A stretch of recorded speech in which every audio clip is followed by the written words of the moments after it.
వక్ఫ్ amendment bill 2025 నిన్న లోక్సభలో ఇంకా రాజ్యసభలో పాస్ అయింది.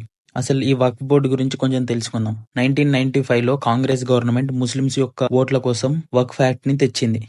మళ్ళీ 2013లో కాంగ్రెస్ గవర్నమెంట్ మళ్ళీ వక్ఫ్ యాక్ట్ ని కొన్ని చేంజెస్ చేసి దానికి ఇంకొన్ని ఎక్స్ట్రా రైట్స్ ఇచ్చి ఓవర్ పవర్ చేసింది.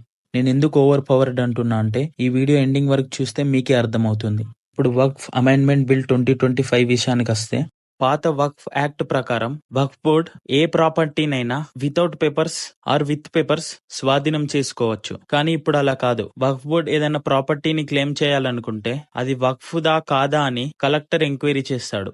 ఇది వరకు వక్ఫ్ బోర్డ్ గవర్నమెంట్ ప్రాపర్టీస్ ని కూడా స్వాధీనం చేసుకుంది. కానీ ఇప్పుడు అలా చేసుకోరాదు. దానికి వాళ్ళు ప్రూఫ్ సబ్మిట్ చేయాలి కోర్టులో. ఒకవేళ వక్ఫ్ బోర్డు గాని ఎవరు ప్రాపర్టీనైనా స్వాధీనం చేసుకుంటే, ప్రాపర్టీని స్వాధీనం చేసుకున్న 90 days లోపు ఆ ప్రాపర్టీ యొక్క ఓనర్ సుప్రీం కోర్టులో కేసు వేయొచ్చు. వక్ఫ్ సెంట్రల్ కౌన్సిల్లో అందరూ ముస్లింసే ఉండేవాళ్ళు. కానీ ఇప్పుడు ఇద్దరైనా నాన్ ముస్లిమ్స్ ఉండాలి. ఇంతవరకు Waqf board 9.4 lakh acres with documents and 39 lakh acres without documents స్వాధీనం చేసుకుంది. మరి వీళ్ళు ఎలా ఇంత ల్యాండ్ ని ఓన్ చేసుకోగలిగారంటే, as per old Waqf board act ప్రకారం వీళ్ళు స్వాధీనం చేసుకున్న land with paper without paper ఏ రిపోర్ట్ కూడా గవర్నమెంట్ కి ఇవ్వక్కర్లేదు. కానీ ఇప్పుడు వాళ్ళు క్లెయిమ్ చేసిన ప్రాపర్టీ ఆన్లైన్ లో ఎంటర్ చేయాలి.